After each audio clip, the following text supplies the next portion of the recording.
Ian was a techie, a geek, not given to emotion of any kind, and even now, as he stood in the doorway, frowning, it was hard to tell what he made of the situation.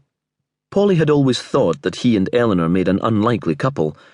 How could Eleanor, who needed so much love, who wanted to be touched and hugged and kissed, fall for a man so stony and unresponsive? It had occurred to Polly that her own reaction was selfish.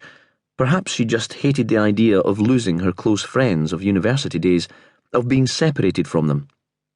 But Caroline had married Laurie, who was sympathetic and uncomplicated, and Polly was entirely happy for her.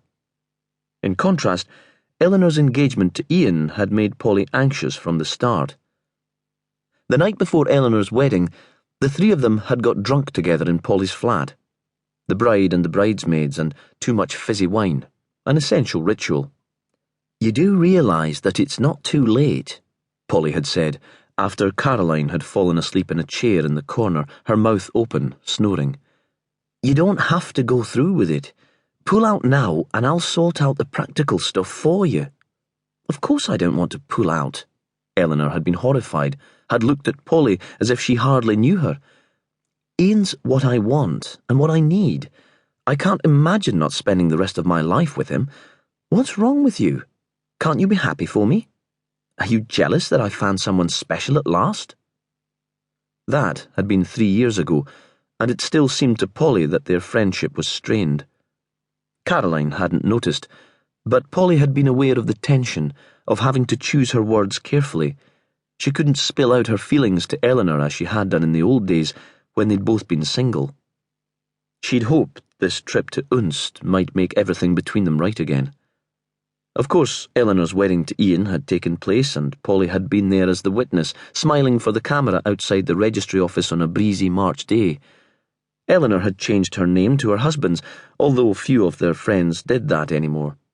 In the afternoon, they'd gone up in the London Eye and had drunk a toast in champagne to Mr. and Mrs. Longstaff. Then Eleanor had sent the guests away to party without them. "My husband and I want to be alone." A radiant smile. Caroline's marriage had brought back all the memories of that time, and Polly remembered Eleanor's wedding again as Ian stood, solid and angular, in the doorway of the house. She had a brief and ridiculous idea. 2 weddings and a funeral. She realised that the start of a grin was appearing on her face, and knew it was caused by stress, but was horrified all the same. The police officer with the Spanish name spoke first. He stood up and introduced himself to the newcomer. "You didn't see anything of your wife on the island?" Ian shook his head. He was always a man of few words. Now he seemed frozen. "I went up to Laurie's house, but there was nobody there. I tried phoning, but he went straight to voicemail." "Our volunteer coast guards are out looking," Perez said. Ian nodded but didn't move from his place by the door. "Let's walk," Perez said. "I always find it easier to think when I'm walking." Polly thought that he was a sensitive man. He wouldn't want to tell Ian about the email from Eleanor in front of an audience. Ian turned and the 2 men left the house. Polly and Marcus stayed in the living room with Perez's younger colleague. Marcus got up to make more coffee. He collected the tray from outside and walked with it to the kitchen. Polly wanted to apologise to him. "I should never have brought you here. I thought it would be fun and a good way to get to know my friends. Now it's turned into the worst sort of nightmare." But Wilson, the young sergeant, was watching and listening, and in these circumstances anything she said might be misinterpreted.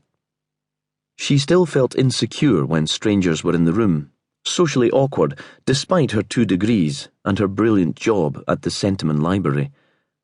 It was to do with her voice and her modest suburban background, a fear of the educated classes learned from her parents. Sometimes she was convinced that Ian suffered in the same way. They were both from the